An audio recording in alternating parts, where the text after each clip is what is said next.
Speaking of, So right now you're just squaring the Just piece. squaring up the piece, yeah. Okay. Nothing special at all. we built this place, dude. I went through so much data.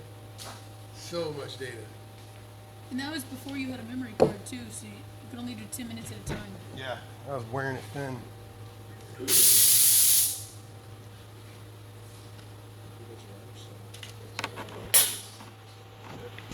Oh, okay. Make sure there's it's not working. Now, a lot of times on the indicator, when the needle goes to the right, that means you're pressing on the back side of the button. I know the button works in both directions, but typically, if I'm pushing on something that's on the opposite side of the dial, and I see my dial go to the right, that means that I'm pushing up against the dial more and more. Exactly. A lot of times we say, you know, we're making the dial indicator heavy on this side or light on this side. That's just the amount of push we're shoving on that thing. So I can see that my dial indicator immediately went to the left, and it's not touching at all. So one thing that I can do here, just as an example of speeding this process up a little bit without so much guesswork, is I can go in while I'm in that handle mode, I can go to my positions page. I can go to what's called my operator positions page right here. I keep trying to push it because the very newest machines actually have touchscreen. Oh, wow. Like you probably got one of the last machines without the touchscreen. We got a good deal on it. Yeah. So I'm going to go to the Y-axis operator position page right now. And I'm going to press the origin button, which is going to zero the Y. Now the only reason why I did that is I'm now going to dial the Y until I bring my indicator to zero. And I know that I should be somewhere about halfway in between those two Y curves.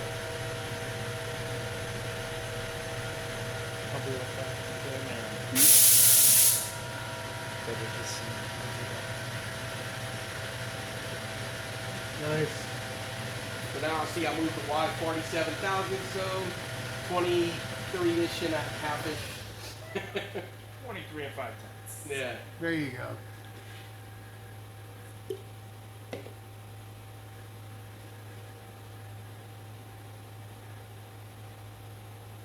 And then I should be able to move my C-axis.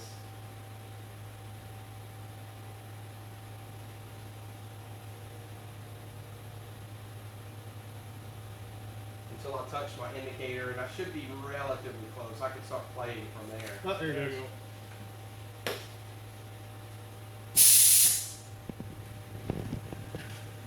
So it needs to come towards you as it goes along that side.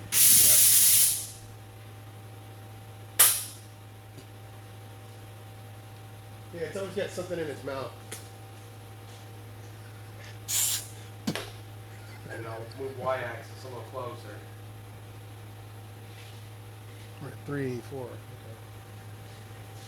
The big thing is never move the hand wheel until you confirm with your eyes which axis you're about to move and what speed you're about to move.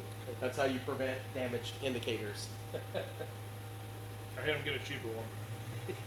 You know, I should have had him get a bigger one. yeah, at least 2 different sizes. Tell him to get that visor on the I vice. was standing Super here. close there. Said it. It's for what we're gonna do. The vice is perfect. Mm-hmm. And then you get a parts stop, put it on the left side there of the fixture. And you can make all the Screw it adapters right you want in, afterwards. and then rotate it, lock it in. Mhm. Good. So we know this part is about as straight as it's going to get. So what I'm going to do is I'm looking at the machine position here, and I can see where my C-axis is located. It's pretty close to zero. We did a pretty darn good job behind, Eyeballing but it. it's about 1.3 degrees off. So I'm going to go to the offsets page. That's And pretty close. there's two different offsets that we're going to talk about. There is the tool offsets, which is how you calibrate the length of all your tools. Mm-hmm. And then there is the work offsets. You'll notice it says press F4 to toggle over to work offsets. So what work offsets are used for, if you're going to use your tool offsets page to teach the length of each tool, the machine's happy with the length of each and every individual tool by tool number and by H number, which is your offset. Mm-hmm. But the machine also has to know where the heck is this part in G, space. X, and Y. Because it could have been anywhere in the machine, right? Correct. So we're going to be teaching where the part is in space, and we're going to teach our X, Y, Z using our probe. Yep. But the C axis, I got the C nice and square right now. I know that the A-axis is at 0 right now, Okay. and that's what we're going to reference off of. Typically, you will never have an A-axis work offset, and you should never have an A-axis work offset. I was gonna say, so I just realized you use the C to square that part because it rotates. Yes. When normally I would put on the fixed side of You'd the be curved tapping fixture, fixtures and I yeah. would be rubber malleting it this way. Yeah, this way. exactly. Now it's trying to fault it down. But now on this you can do it Correct. because you have the rotation C. Is that correct? That's right. Yeah, we can Okay. rotate the vise to get it To square. make it square. Now, Okay. what the service techs did when they first installed the machine, Mhm. these T-slots, Yes. they did square up the Z with a T-slot.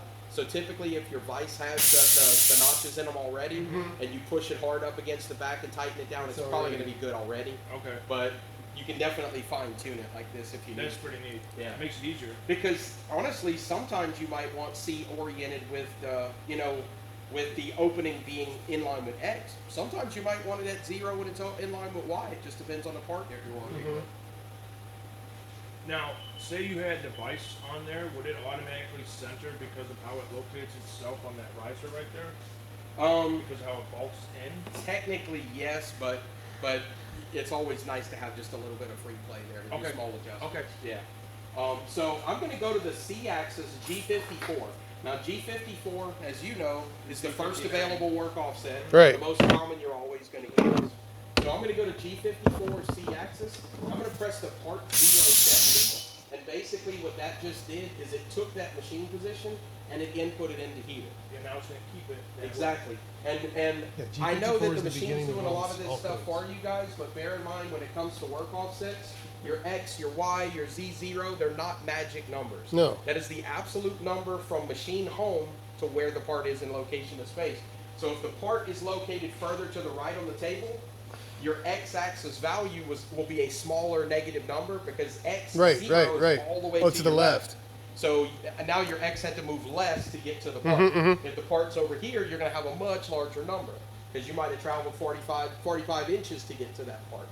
So we've got a C0 established now. I'm just going to go ahead and back Y off a little bit, bring Z up a little bit, and that Again? indicator off. Yeah. Just to rehash. Yeah, there's one for Z You too. set the C first. You can't use the Pro for that now, correct? To set the C0, You cannot. you absolutely can, but it's something we'll talk about later. It's a little more advanced. No problem. It's basically, it's not a probing cycle that's available in your picture menus. Okay. But it's something I can definitely. Okay. I need to make sure I have your email address, all your contact information, and I'll vice make sure versa. you have it. Because So what I need to here. get you is called the Renishaw Operator's Manual, and it literally, you will be amazed by the. Probing cycles that you There can are use? so many probing cycles that are not in the pictures. Okay. You know, And more advanced rehash. probing cycles. So you would set, like I said, you'd indicate, square the piece in, and then once you have it even all the way across, you're good with it, you go to your G54 C spot, Yes, part 0 set. Now that's straight. correct. For Yeah. that part. So now when I command the machine, when I tell the machine to go to the absolute G54 C0 location, already gonna be- it's going to be there. Correct. Okay. Come on, this new wallet. I got to stretch. We don't have enough business cards It's to real stretch easy. it You out. Just run it through the washing machine. Done that. And my lighters, My bad. everything. Oh yeah. Ends. Those go through a lot. So glad I quit smoking. Earphones are going. So- It doesn't matter if you smoke or not. Lighters are gonna end up in there. All right. Now that C is in there, we're going to go ahead and put, I guess I'll put this guy in tool number 2. That looks like a 3/8. I got an eighth, a Okay. half, and then the 3/4. Three-quarters. I have other ones So too, but we'll load those. three We'll load 2 or 3 of them. Okay. And we'll do a little bit. But the thing that I want to make sure I look at right now is with the trunnion, and another thing you guys probably want to do in short order is take those lifting eyes out of there as well. the eyeballs. Yeah. I was wondering. I did want to know that. Yeah, I really did want to know if that was an important thing. Get rid of them or It's not. just another thing to hit. Yeah. It's just one extra. Yeah. It just gives you a higher plane to be afraid of. it. Yeah. Oh. You can put plugs up top, but it's a blind hole, so you could blow it out also if you Just need looking to. at that open right there, Tyler. This tray is Just for a jam. peanuts, and this one's for your M&Ms. There you go.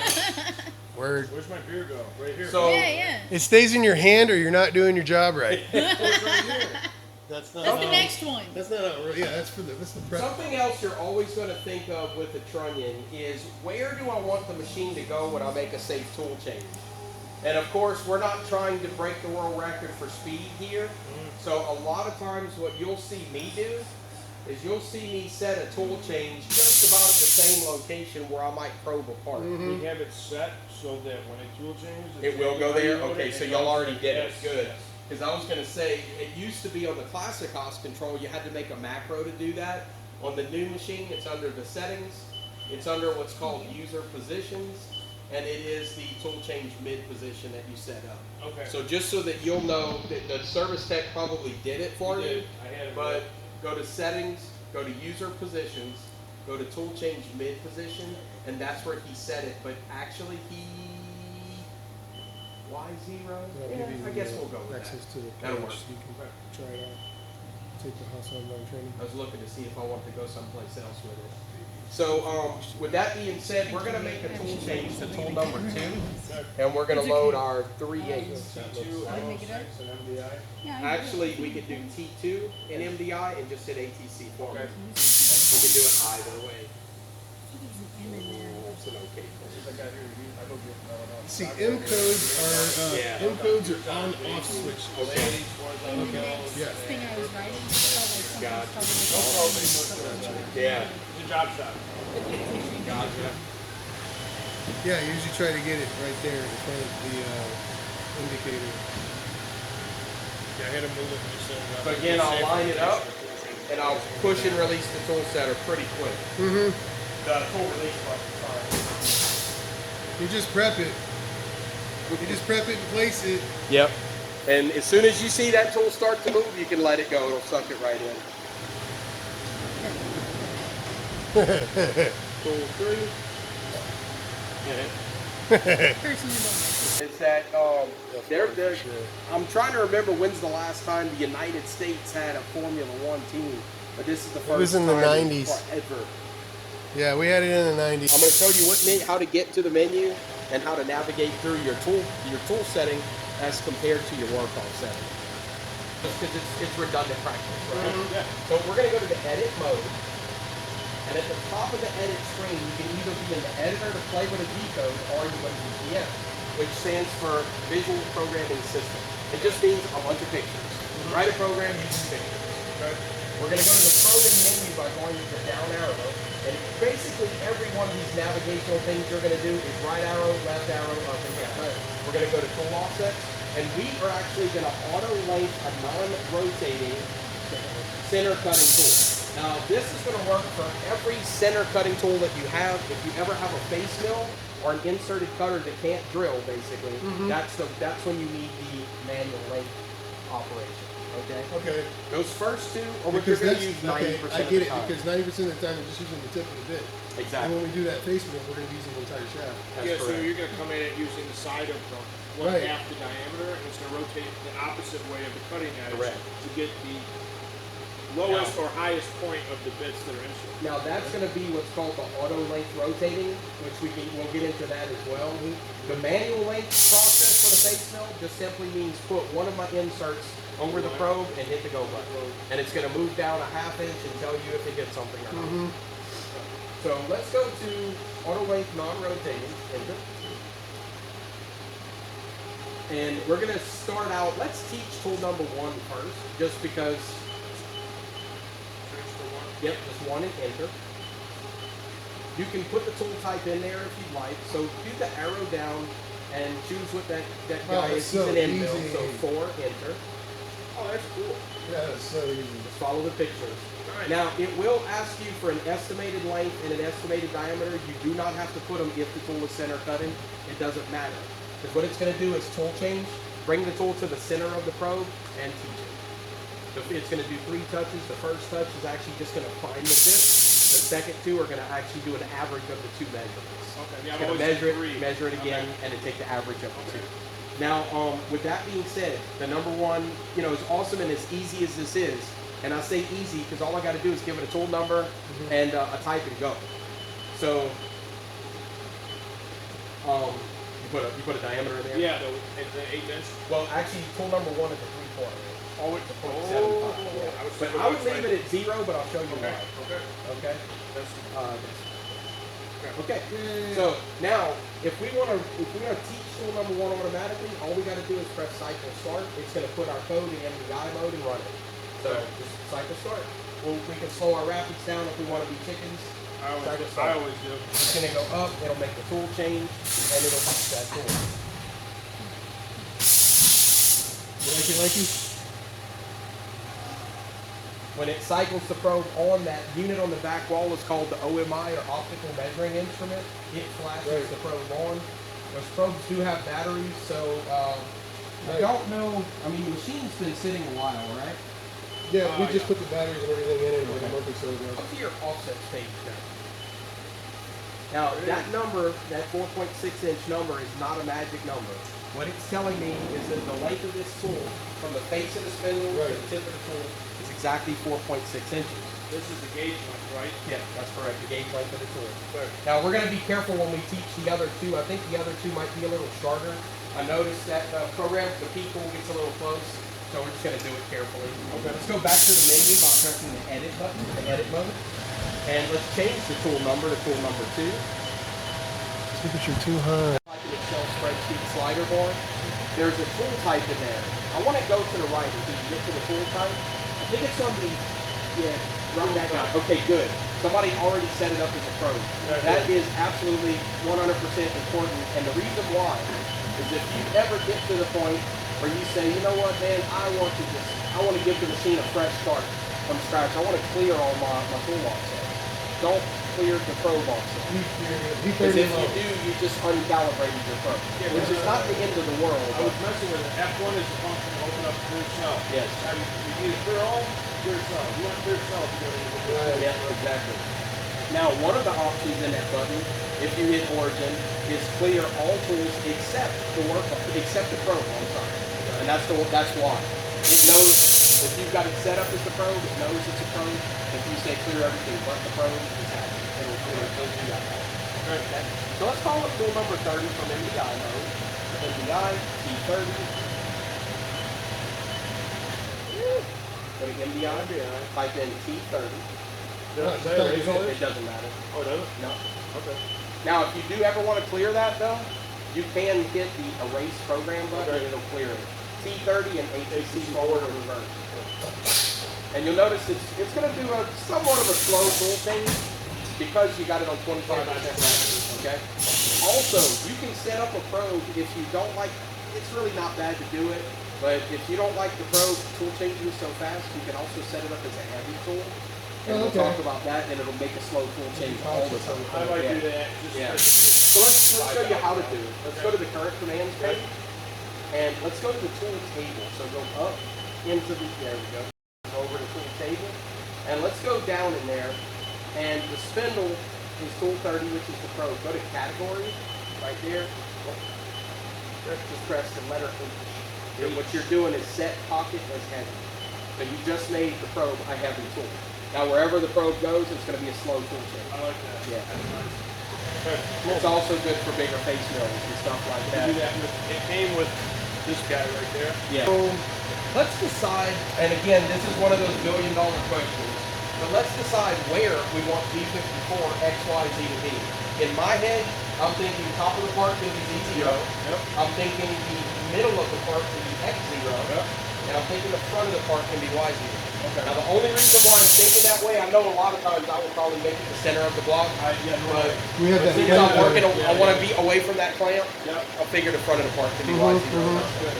It also causes us to do 3 different types of programming. We can do pockets and. So let's start out with a single touch in Z. So let's manually bring the probe over, and what I'll do a lot of times when I'm approaching the part along the Z axis, I'll continue to be off the part, approaching down, then go over it Y, just to make sure I don't crash.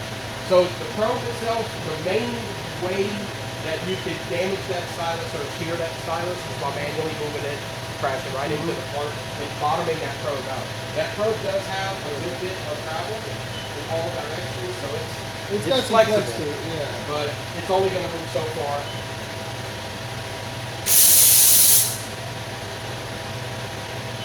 And then you change it to C-axis, we wouldn't be able to see through, would we? Now you want me to come more in front of it? Correct. Yeah, let's come down a little bit. Okay. And let's come positive and wide. Well, let's come up enough to clear the top. Right there. Come forward and wide. We'll be easy. This is not you not doing as you're told. It's me not deciding what the hell I want to do.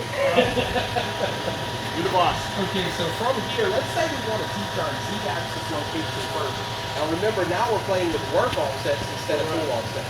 So the best way to get to tool offsets, you know, when you want to teach tools, as we said, was the edit mode, the probing, the tool offsets. There's an easier way to get to work offsets. And I wish they would do this on the dang tool offsets page too. But if we press F4, we're going to toggle over to work offset.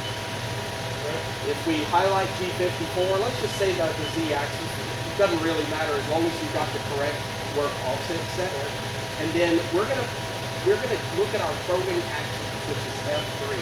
So this is a picture of all your probing actions. Probing a bore, a boss, rectangle pockets, rectangle outsides, just about anything you can imagine. We are looking for this guy right here, which is called probe single surface. And enter. Now it's going to say, okay, we're going to set a single surface. Do you want to move X, Y, or Z? So we're going to go to Z. And let's just put about a negative half inch in there, negative 0.5. Enter. So now we know we're only going to move Z about a half inch down from where the probe's sitting right now. When you press cycle start, it's going to go ahead and do that for you. Yep. Okay. Wonderful phone's catching that.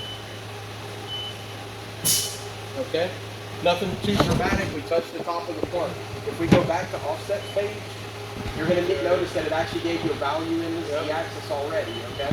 So now that Z-axis value, again, so that you know it's not a magic number, that is the distance. If I took the tool out of the spindle and I touched the face of the spindle onto the top of the part, then it would tell me that Z had to go that 16 inches negative to hit the top of the part. So what we're actually doing with a probe, where the numbers are coming from, we're actually teaching X and Y from the distance from home. Z, we're teaching from the face of the spindle to touching the part, and then the length of each tool is a positive number. So we're shifting everything to the face of the spindle, and then up by the length of the tool. Exactly, and that's how the machine gets to its final destination, where it's supposed to be. There's only one downside to that. Be very, very cautious. Never, ever run a tool or run a tool path if you have not taught the tool. Because if that tool length is 0, it's going to try to face with the face of the spindle. And it doesn't care. It'll get there. It's far as go. Whatever you tell me to do, Sergeant. So the other thing too is that that probing routine that we just ran, where we teach the length of the tool. Also make sure that when you call up a tool and run it, I know a lot of guys have a tendency to say, let me teach these 10 tools and walk away and go get some coffee. You absolutely can do that as long as you know that there's a tool in each pocket that it calls up. Because if it ever calls up a blank, it's also going to keep traveling down until it crunches your tool. Program file that measures them sequentially 1, 2. I'll show you how you can do that. Yeah, I've and seen it's that very before. simple to do. Okay. We can do sequential or we can do random. So you can either say teach tool numbers 1 through 10, go, 1, 5, or 10. 1, 5, 8, 20, 2, and 1. You know, any order that you want. Okay. Okay. So now we taught Z. Now we need to teach X, and we need to teach Y. Now I think what I want to do first is let's bring the X-axis over a little bit, and let's come down a little bit, and let's just figure out where X would be at about this point. Okay?